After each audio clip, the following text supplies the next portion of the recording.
하나님께서 우리 모두에게 귀한 은혜 주시기를 축복합니다.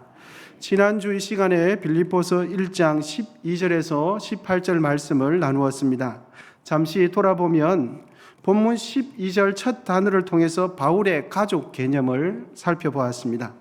바울의 가족 개념은 출생에 의해서 결정되지 않고 하나님의 뜻을 행하는 데 전력하고 있는 빌립보 교회 성도들을 자신의 가족으로 여겼습니다.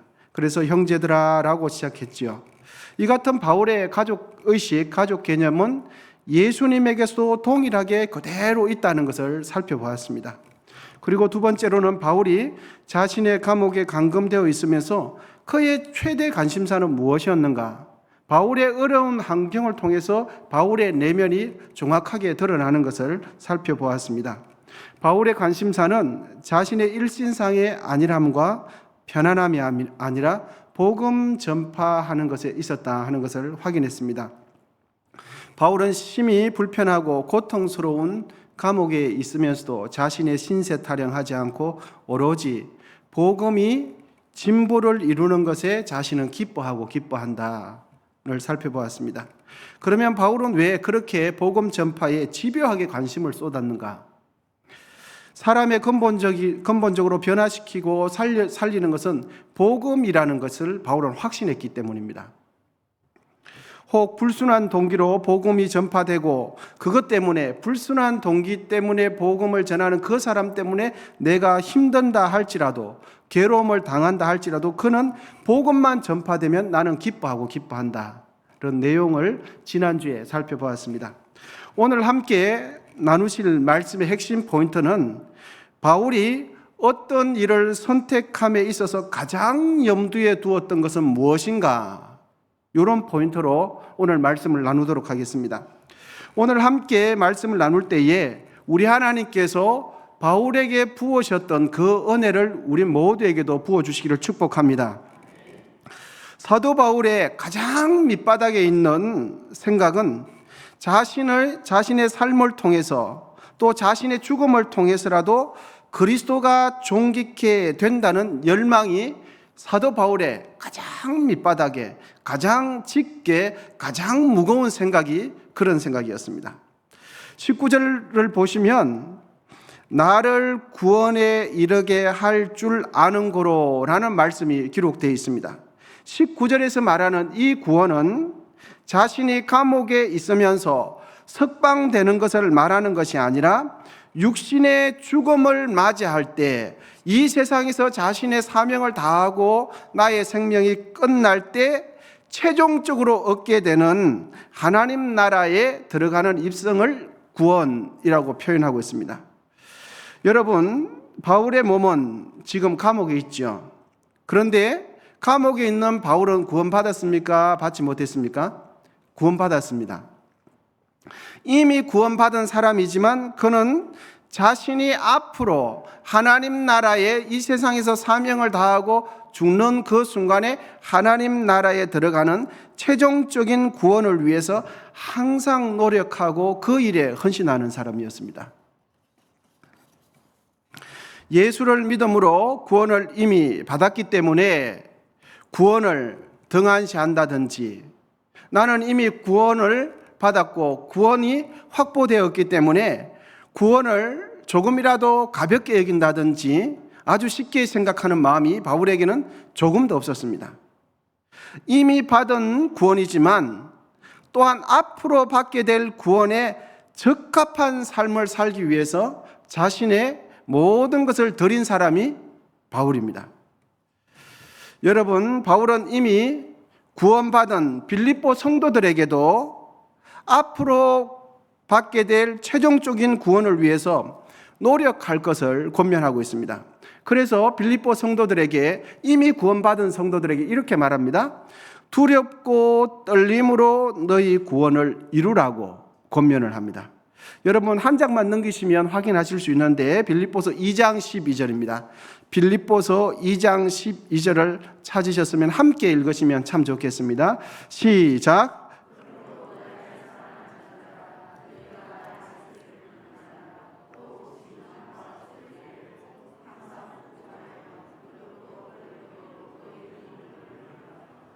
아멘. 바울 자신뿐만 아니라 빌립보에 있는 성도들에게도 이렇게 말씀합니다. 이미 구원받았습니다. 그럼에도 불구하고 하나님 나라에 들어갈 최종적인 구원을 위해서 항상 두렵고 떨림으로 하나님 앞에 경건하게 너희 구원을 완성해 나가라, 이렇게 말씀하고 있습니다. 바울은 자신의 있는 고난, 자신이 감옥에 있으면서도 항상 하나님 나라에 들어갈 그 구원을 위해서 늘 신경을 쓰고 있었습니다. 그러면서 자신에게 있는 이 고난을 어떻게 해석하고 어떻게 바라봤는가, 이것을 우리가 다시 한번 생각해 볼 필요가 있습니다. 자신이 겪는 온갖 고통들로 인해서 바울은 그의 영광의 천국의 나라에 들어가게 되는 그 길이 더 넓어진다고 보았습니다. 무슨 말씀이냐 하면, 복음 전파함으로 핍박받고 투옥되는 그 모든 고통과 어려움이 자신이 최종적으로 얻게 될 그 구원의 길에 지금 당하는 고통이 자신에게 유익이 된다, 이렇게 생각하면서 예수님 때문에 당하는 이 고난 때문에 바울은 기뻐한다, 이런 말씀을 하는 겁니다. 여러분, 바울 구원받은 사람입니다. 그런데 구원받은 사람에게는 예수 그리스도를 잘 믿음에도 불구하고 고난이 있습니까, 없습니까? 분명히 고난이 있습니다. 그런데 구원받은 나에게 왜 이런 고난이 찾아왔는가, 이것을 이해하는 척도가 중요한데, 바울은 어떻게 이해를 했는가 하니까, 앞으로 최종적으로 받게 될 구원에 있어서 지금 현재의 구원이 나에게 유익이 된다. 하나님 나라에 들어감에 있어서 지금 현재의 고난이 나에게 하나님께서 은혜 주시는 통로가 되므로 나는 이 고난 때문에 기뻐한다, 이렇게 말씀하고 있습니다. 여러분, 이 같은 바울의 신앙을 잘 표현해주는 찬송가가 있는데 373장이거든요. 제가 한번 그 가사를 읽어 한번 드리겠습니다. 1절과 2절에 보면 이런 내용이 있습니다. 고요한 바다로 저 천국 향할 때 주 내게 순풍 주시니 참 감사합니다. 2절인데요. 큰 물결 일어나 나 쉬지 못하나 이 풍랑 인하여 더 빨리 갑니다, 이렇게 고백하고 있습니다. 큰 물결이라는 것은 다름 아닌 자신을 힘들게 하고 자신을 고통스럽게 하고 예수 믿는 것 때문에 오해와 갈등과 아픔과 고난, 괴로움이 바로 이런 것 아니겠습니까? 자신의 인생 가운데 큰 풍랑이 일어나는 겁니다. 그런데 이 풍랑으로 인하여 바울 찬송가는 어떻게 합니까? 하나님을 더 의지하게 된다. 하나님께서 이 풍랑으로 인하여 나에게 주시는 그 은혜가 더 큰 것을 경험하게 되어진다. 그리고 이 고통 때문에 더 깊은 신앙의 성숙의 길로 나아가게 된다면 감사하고 감사한 일이다, 이렇게 말씀하고 있습니다. 여러분, 현재 우리가 당하는 고난, 내가 당하는 이 고통이 나의 최종적인 구원을 이루는데 도움이 된다고, 또 영적인 유익이 된다는 것을 꼭 믿으시기를 축복합니다. 우리 모두는 이미 예수 그리스도를 진실로 나의 구원자로 믿으면 예수의 피로 그의 영혼 가운데 있는 죄가 깨끗이 씻음받아서 구원받았습니다. 그런데 구원받은 우리가 이 땅을 살아갈 때에 우리에게 반드시 어려움과 고난이 있는데, 이 고난을 어떻게 바라볼 것인가 하니까, 이 고난은 내가 최종적으로 받게 될 그 구원을 받기 전까지 하나님께서 나에게 주는 이 고통으로 인하여 더 큰 은혜를 경험하게 되어진다는 거예요. 하나님의 더 놀라운 역사를 경험하게 되어지므로 고난 때문에 원망하거나 불평하지 말고 이것이 나에게 유익이 되므로 하나님께 감사하실 수 있기를 예수님의 이름으로 축복합니다. 나를 힘들게 하는 현재의 고통의 원인으로 사도 바울은 하나님께 기뻐한다는 이 사실을 곰곰이 생각해 보면 우리에게 찾아온 고난과 갈등, 어려움을 내가 어떻게 이해해야 할 것인지를 잘 가르쳐 주고 있습니다. 여러분, 하나님은 지금도 살아 계시고 역사하시기 때문에 우리를 힘들게 하는 여러 고통의 요인들을 통해서 우리를 더 아름답게 빚어 가신다는 것을 믿으시기를 축복합니다. 고통이 힘들기는 합니다만은 이 고통으로 인하여 우리에게 주시는 하나님의 은혜가 더 큰 것을 경험하게 되어지고, 이 고통으로 인하여 우리를 더 멋있게 예수 믿는 사람답게 빚어간다는 사실입니다. 교회의 어려움 역시 이것을 통해, 이런 어려움과 갈등을 통해서 하나님께서는 교회를 더 멋있게 빚어가시고 더 은혜로운 교회로 만들어가시고 더 하나님께로 합한 주의 신부로 빚어가신다는 관점을 가지시기를 축복합니다. 우리를 힘들게 하는 문제들이 바울이 자신이 예수 그리스도의 사람으로서 하나님의 종으로서 살아갈 때에 찾아온 그 고난을 바울이 받던 그 시선으로 우리의 있는 어려움과 고통을 보실 수 있기를 축복합니다. 바울은 고통을 볼 때 이 고통이 나를 유익하게 하고 나를 하나님 뜻대로 살아감에 있어서 더 덕이 된다는 이 관점이 바울에게는 고통을 보는 시선이었습니다. 분명 고난과 고통은 너무너무 아픕니다.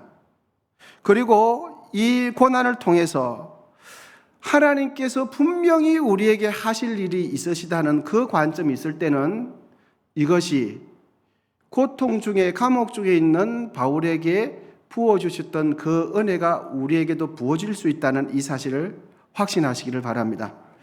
여러분, 문제를 보지 마시고 눈을 들어 은혜의 하나님께 우리의 시선을 고정시키시기를 축복합니다. 하나님을 한번 보셨다가 문제도 보면서 또 절망하고, 기도 한번 했다가 하나님 앞에 희망을 가졌다가 어려운 문제를 바라보면서 또 절망하지 마시고 우리의 믿음의 눈을 들어서 은혜로우신 하나님, 살아계신 하나님께 딱 고정하실 수 있기를 축복합니다. 문제를 보지 마시고 하나님을 보십시오. 문제보다 더 크고 놀라운 하나님을 찬양하시기를 축복합니다. 문제가 없어서 찬양하는 것이 아니라 문제 중에, 고난 중에, 빌립보 감옥에 있는 중에 찬양할 때에 놀라운 역사가 일어나게 될 줄 믿습니다. 19절 상반절은 또 이렇게 기록하고 있습니다. 이것이 너희의 강구와 예수 그리스도의 성령의 도우심으로, 이렇게 기록하고 있습니다. 너희의 강구와 또한 성령의 도우심으로 이어지고 있죠. 이 말은 바울에게 있는 구원이 빌립보 성도들의 기도와 성령의 도우심이 필요할 뿐만 아니라 빌립보 성도들의 기도와 성령의 역사가 연관성이 있음을 말해줍니다. 빌립보 성도들이 고난당하는 바울을 위해서 기도하면 그 기도가 응답으로 성령께서 역사하심으로 바울의 인생 가운데 더 놀랍게 역사하게 되는 줄 믿습니다. 바울은 감옥에 있지만 기도하는 분들은 누굽니까? 빌립보 교회 성도들입니다. 그러면 그 성도들의 기도를 들으시고 감옥에 있는 바울에게 성령께서 역사하시는 것입니다. 출애굽기 7장에 보시면 이스라엘 백성들이 광야를 갈 때에 르비딤에서 아말렉과 전쟁을 해야만 하는 상황이 있었습니다. 그때 모세는 여호수아에게 백성들을 데리고 나가서 싸우라고 명령하고, 모세는 전장이 보이는 산 꼭대기에 올라가서 기도를 합니다. 그런데 참 특이한 현상이 벌어집니다. 기도하는 모세의 손이 올라가면 이스라엘 백성들이 이기는데, 기도하는 모세의 손이 피곤해서 내려가면 이상하게도 밑에서 전쟁하고 있는 이스라엘 백성들이 밀리게 되는 것입니다. 너무너무 독특한 현상이 일어나고 있는 겁니다. 피곤하여 내려진 모세의 손을 도운 아론과 훌이 도와줍니다. 손이 안 내려오도록 이렇게 하나씩 받쳐줍니다. 결국은 모세의 손이 내려오지 않으므로 이스라엘 백성들은 아말렉을 물리치고 승리하게 된 것입니다. 여러분, 기도하면 역사가 일어납니다. 그리고 상대방이 있지만 내가 이곳에서 거리가 떨어져 있을지라도 기도하는 손이 올라가면 반드시 승리할 줄 믿습니다. 그런데 곰곰이 합리적으로 따져보면 산 밑에서 전쟁하는 것과 모세의 손이 올라가는 것하고도 아무 물리적인 상관이 없습니다. 그런데 놀라운 사실은 기도하는 손이 올라가면 누가 역사하십니까? 맞습니다. 성령께서 현장에서 역사하시는 겁니다. 하나님께서 현장에서 역사하시는 겁니다. 여러분, 우리가 기도하면 하나님의 영이신 성령께서 일하시고 우리를 성립케 해 주실 줄 믿습니다.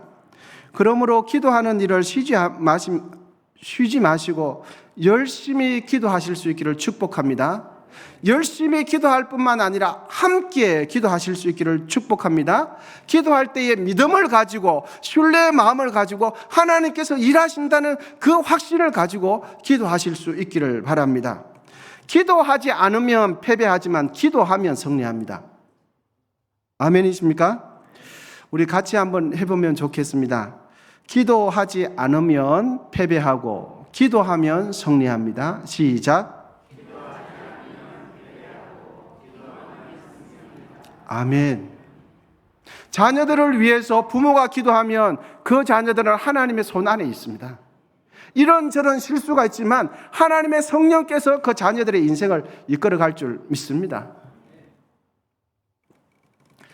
바울의 간절한 기대와 소망은 자신이 감옥 안에서 고통과 수치를 당한다 할지라도 그리스도를 위해서 죽을 수 있고 혹 살아 숨쉰다 할지라도 그리스도께서 영광을 받으시면 그만이다. 이것이 바울의 생각이었습니다. 내가 어느 누구로부터 조금 어려움을 당하고 오해와 갈등이 있더라도 이런 모든 상황을 통해서 복음이 전파되면 난 괜찮아. 이것이 바울의 생각이었습니다. 여러분, 20절 하반절입니다. 20절 하반절에 보시면 살든지 죽든지 내 몸에서 그리스도가 존귀하게 되게 하려 함이라. 그리고 21절에 보시면 21절에 우리 다 같이 한번 읽으시면 좋겠습니다. 시작. 이는 내게 사는 것이 그리스도니 죽는 것도 유익함이라. 아멘. 여러분, 바울에게는 지칠 줄 모르는 삶의 원동력이 있었습니다. 밤낮 삶의 의욕이 있었는데 그것은 바로 복음에 대한 그의 열정이었습니다.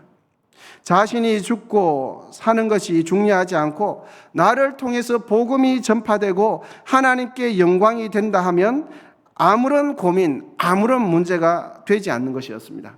바울의 인생에서 펄펄 뛰는 그 열정은 자신을 변호하고 자신의 삶의 유익이 아니라 복음이 증거되는 것이 자신의 삶의 원동력이었습니다. 언젠가 제가 그 손양원 목사님의 맏딸 되시는 손동희 권사님의 간증을 들은 적이 있습니다. 손 권사님의 저서에 보면 자신의 큰오빠, 작은오빠에 대한 내용이 기록이 되어 있는데 한번 읽어 드리겠습니다. 큰오빠는 손을 묶어서 데려가고 작은 오빠는 두 손을 들라해서 사형장으로 데려갔다. 그들은 큰 오빠에게 야 이놈들아 이래도 예수 사상 못 버리겠느냐.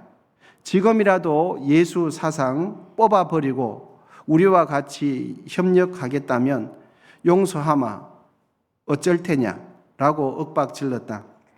그러나 큰 오빠는 내 목을 뽑을 망정 내 신앙은 뽑을 수 없다. 너희들도 이런 악한 짓을 하지 말고 예수를 믿어라 라고 당차게 대답했다. 그러자 뒤에서 누군가가 할 수 없다 쏘아라 라고 했다. 그때 작은 오빠가 달려들어 여러분 우리 형은 장자입니다. 부모님을 모셔야 합니다. 형님 대신 날 쏘고 형님은 살려주십시오 라고 애원했다. 그러자 큰오빠가 동생 동신에게 이렇게 말했다. 너 왜 이러니? 널 죽이려고 그러는 게 아니니 넌 얼른 가서 내 대신 부모님을 잘 모셔야 한다고 말했다. 이렇게 죽음을 두고 두 형제가 눈물겹게 실랑이를 벌이는데 작은 오빠를 강제로 떼어내고 큰 오빠 눈을 수건으로 가렸다. 최후가 가까운 줄 안 오빠는 너희들 회개하고 예수 믿어라. 난 지금 천국에 간다. 너희들 그 죄값을 어찌하려고 그러느냐 라고 말했다. 이 말을 들은 그들은 오빠에게 총을 겨누고 방아쇠를 당겼다. 큰 오빠는 아버지 내 영혼을 저들의 죄를까지 말을 하고는 다 잊지 못하고 그만 쓰러졌다. 이 광경을 본 작은 오빠는 잡고 있던 손을 뿌리치고 달려가 피 흘리고 쓰러진 큰 오빠를 껴안고 울면서 형님은 이제 천당으로 가셨습니다. 나도 형님 뒤를 따르렵니다. 라며 울부짖었다. 무리 중 한 명이 저놈도 죽여야 하겠다라고 하자 작은 오빠는 나도 형님이 간 천당에 가겠다. 내 신앙도 형님 신앙과 똑같다라고 하며 두 팔을 벌리고는 나도 우리 주님처럼 십자가로 팔을 벌렸으니 자 쏘아라 하고 외쳤다. 저놈은 형보다 더 지독한 놈이구나. 쏴라. 동생도 죽었습니다. 손양원 목사님의 두 아들의 순교의 장면은 오늘 본문에 사도 바울의 자신의 생명보다 예수 그리스도의 복음을 더 귀하게 여긴다는 것이 무엇인지를 우리에게 느낄 수 있도록 해줍니다. 여러분, 예수 믿는다는 것이 무엇일까요? 예수님이 나의 구원이라는 것을 고백한다는 것이 무엇일까요? 오늘 본문은 21절에서 26절을 다시 한번 자세히 보시면 생사의 문제가 계속해서 교차되어 진술되고 있다는 것을 확인하실 수가 있습니다. 21절 상반절에 보시면 사는 것이 그리스도니 산다는 내용이 있고요. 하반절에 보면 죽는 것은 유익하다라는 것을 죽음에 대한 내용이 있고요. 22절에 다시 보면 사는 것은 가치 있는 일, 사는 것을 이야기하고 또 23절에 보면 죽음을 이야기하는데 죽는 것은 그리스도와 함께 하는 것이라고 말하면서 마지막으로 24절에 다시 사는 것은 타인의 유익을 위해서 산다. 이렇게 고백하고 있습니다. 바울은 그리스도와 함께 있는 것이 개인적으로는 죽는 것이 낫다. 죽고 싶다 이렇게 표현을 하면서도 자신이 살아야 되는 이유는 목회적으로 교인들을 빌립보 성도들을 생각하며 그들을 돌봐주어야 하기 때문에 자신은 죽는 게 편한데 성도들을 위해서 사는 것이 낫다. 그러면서 살고 죽는 것 이 사이에서 굉장히 고민을 하고 있습니다. 그러면서 나는 어느 걸 선택해야 될지 모르겠다라고 이렇게 말합니다. 생사의 갈등 속에서 바울이 최종적인 결론을 내리는데 그 최종적인 결론은 바로 빌립보 교인들의 유익을 위해서 사는 것이 낫겠다라는 결론을 내립니다. 여러분 본문 24절입니다. 본문 24절. 내가 육신으로 있는 것이 너희를 위하여 더 유익하리라. 그러니까 자신이 육신으로 사는 것이 빌립보 성도들에게 유익이 된다라고 말을 합니다. 바울의 인생에서 살아있다는 의미는 그리스도를 위해서 산다는 뜻이 됩니다. 자신의 육신의 안일함과 영광에는 무관심하고 오직 그리스도만을 위해서 살아가는 그 자세가 바울에게는 뼛속 깊이까지 있는 겁니다. 자신이 왜 살아야 되는가? 하나님 영광 위해서. 그러면 바울에게 있어서 죽는다는 의미는 뭔가 했더니 이 또한 실제적으로 죽는다는 뜻이 아니라 자신의 삶 전체가 그리스도에게 헌신되고 그리스도에 의해서 결정되어지고 그리스도에 의해서 통제되는 것을 이야기합니다. 그러니까 바울의 인생에 있어서 사는 문제, 죽는 문제의 선택의 기준은 여러분 무엇입니까? 자신의 유익이 아니라 빌립보 성도들의 유익이 자신이 살고 죽느냐, 이것이 자신의 선택 기준이라는 것입니다. 자신이 왜 사냐, 왜 죽어야 하냐, 이 선택의 기준은 복음의 유익이 된다면 살고 죽는 것의 기준은 복음의 유익이 되고 빌립보 교인들에게 유익이 되면 그것이 자기가 선택하는 기준이다, 이렇게 말씀합니다. 본문의 바울은 예수 그리스도의 영광을 위해 살기도 하지만 죽기도 하는 것처럼 여러분, 우리도 예수 그리스도 안에서 살기도 해야 하지만 죽는 것도 잘 죽어야 할 줄 믿습니다.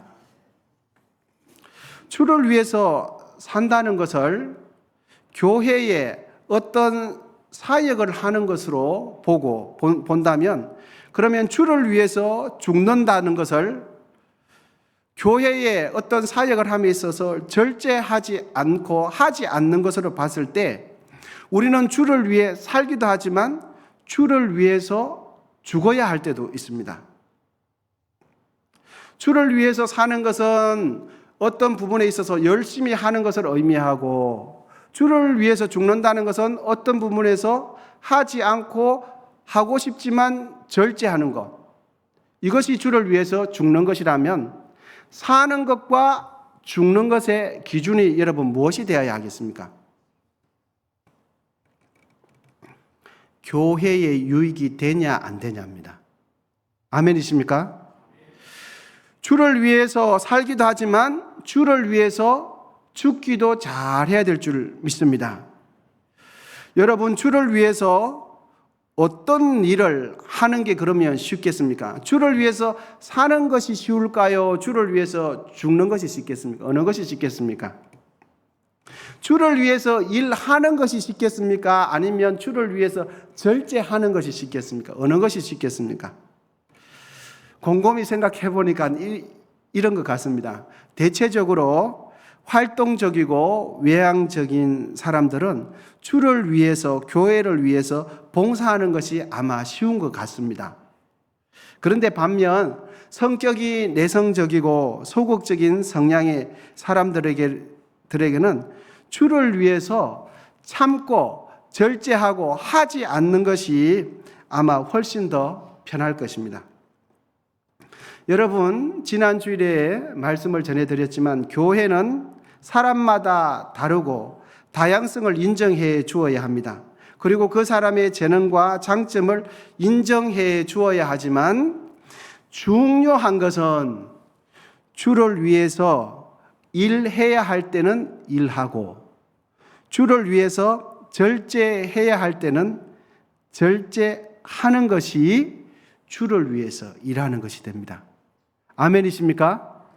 주를 위해서 해야 할 때는 일해야 하고 주를 위해서 하지 말아야 할 때는 절제하고 참는 것, 하지 않는 것이, 이것이 곧 주를 위해서 일하는 것이 되는 겁니다.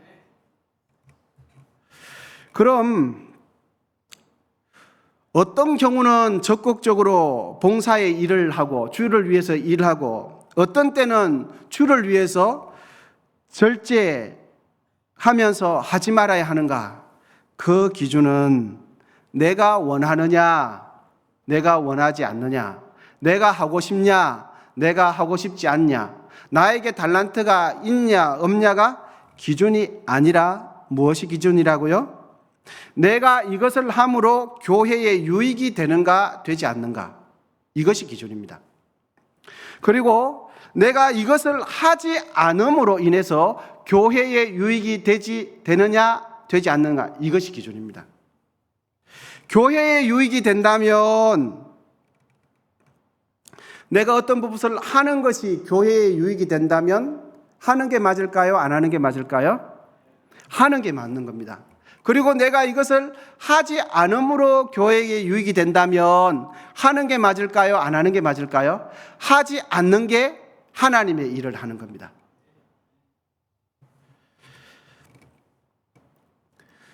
내가 하고 싶어도 교회 공동체에 유익이 되지 않는다면 하지 않는 것이 필요합니다. 그리고 내가 좀 하기 싫어도 공동체에 유익이 된다면 그것을 하는 것이 주의 일을 하는 것이 됩니다. 아멘이십니까? 사도 바울은 살고 죽는 문제에 있어서 선택 기준이 분명합니다. 나에게 유익이 되냐, 나에게 유익이 되지 않냐, 이것이 기준이 아니고 빌립보 성도들에게 유익이 되냐, 유익이 되냐 않느냐, 하나님의 살아계신 생명이 복음이 증거되냐 안 되냐, 이것에 따라서 살든지 죽는지 문제는 중요하지 않고 복음이 전파되냐 안 되냐, 빌립보 성도들에게 유익이 되냐 안 되냐, 이것이 사도 바울 마음속에 딱 있었습니다. 여러분, 어떤 일을 할 때에 참 고민되고 갈등될 때가 참 많죠. 해야 될지 말아야 될지, 어떻게 생각해 보면 이게 하나님 뜻인 것 같기도 하고, 또 이것은 보면 내가 잘하는데, 이게 하고 싶은데 그럼에도 불구하고 내가 해야 될지 말아야 될지 고민이 될 때가 참 많습니다. 그럴 때는 내가 원하냐 내가 원하지 않냐, 이 초점에서 초점을 바꾸어서 내가 이것을 했을 때 주의 몸된 교회에 덕이 되냐 안 되냐를 생각해 보면 선명하게 선이 보이기 시작합니다.